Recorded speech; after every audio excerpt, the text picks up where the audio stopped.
please subscribe and don't forget to press the bell icon to get notified whenever we upload a new video.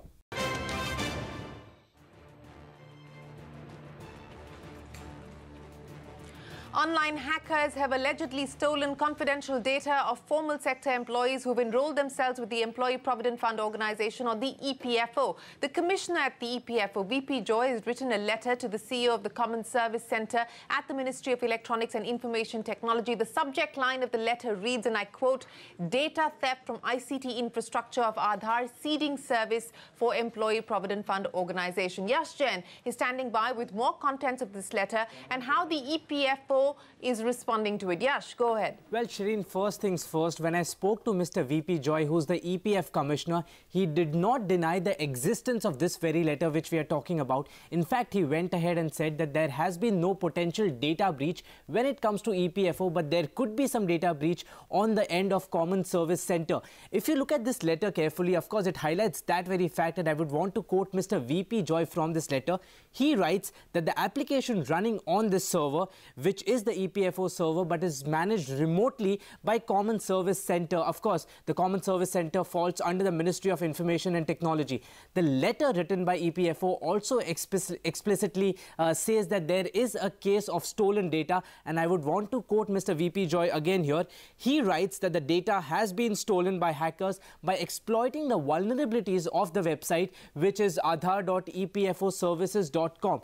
Towards the end of this very letter, Mr. VP Joy also asks Common Centre Service to deploy a team of technical experts to plug these vulnerabilities on this particular website of EPFO. In fact, once this letter was out in the public domain, in some time there has been a press statement from the Employees Provident Fund Organization stating that such warnings are a part of routine administrative process and there has been absolutely no data leakage. In fact, they also say that the Employees Provident Fund Organization, or EPFO, will remain vigilant to ensure that there are no such data leaks in future as well.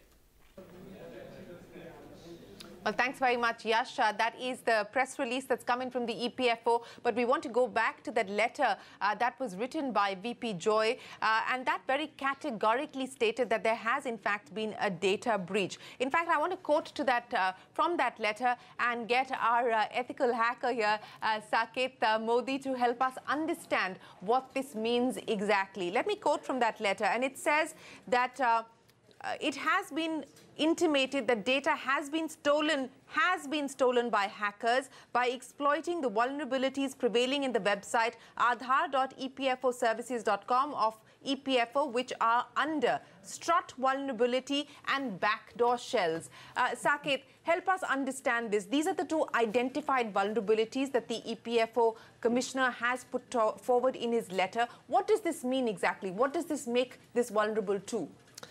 Shireen, if you see a website, there are two components to any website. One, there is an application, which is a software, which runs on a server, which is the hardware.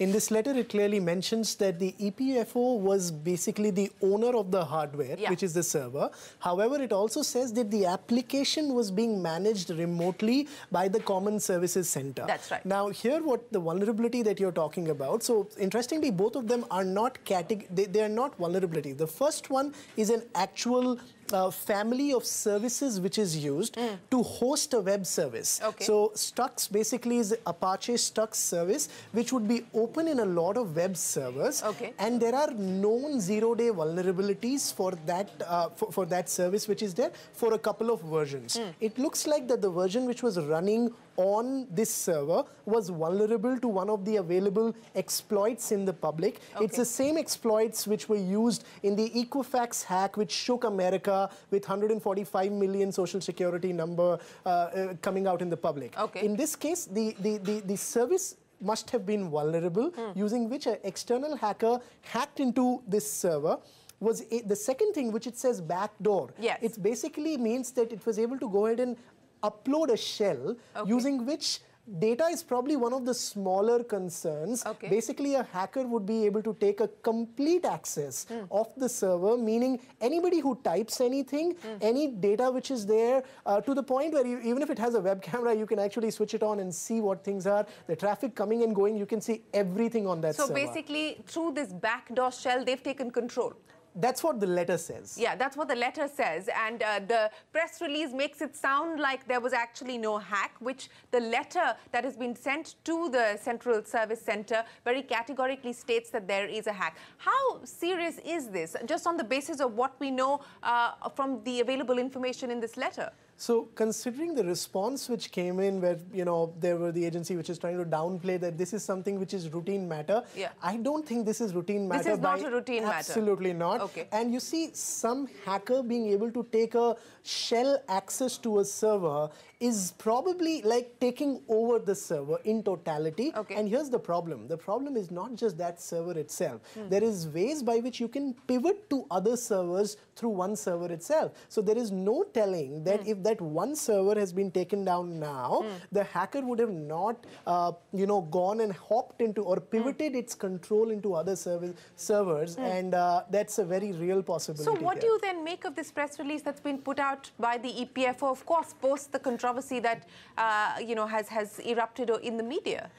Sharif, again, as I told you, if it is really the exploit of Strux and there is a backdoor, in other words, a shell that is there on the server, it's let me just put it like this, it's the most severe damage or the severe impact that can be there that a hacker can make on the target that he or she is trying to hack. Getting a shell on a server is like home run. And once you're there, you know, there's a chance that they might say that the data on the server was not critical. It still doesn't stop there because there are ways by which you can pivot from one server to the other. So if the first letter which came out, if that were true, it's a very, very serious matter. Well, they haven't denied the fact that this letter was in fact sent. It was sent on the 23rd of March. Most people now have a copy of this letter. This was sent by VP Joy, from the Central Provident Fund Commissioner, and this letter was sent to the CEO, Dinesh Tyagi of the Common Service Centre, which very categorically said that there has been data theft, which then the EPFO in its press release is not talking about it. It basically says, in this regard, it is informed that warnings regarding vulnerabilities in data or software is a routine administrative process based on which services which were rendered through the Common Service Centre have been discontinued since the 22nd of March 2000. Why would they discontinue it if it was just a mere vulnerability? So discontinuation is the obvious first step that you take when you don't know what's going on in your servers, right? So I think that's a good thing that they've done, that, you know, you stop things because, you know, you want to stop. It's like quarantining, but whatever on a plain reading of the first letter and this press release, you believe that this, from what we know, and we only know what Mr. Joy has written in his letter, on the basis of that, you believe this press release is trying to downplay things? Absolutely.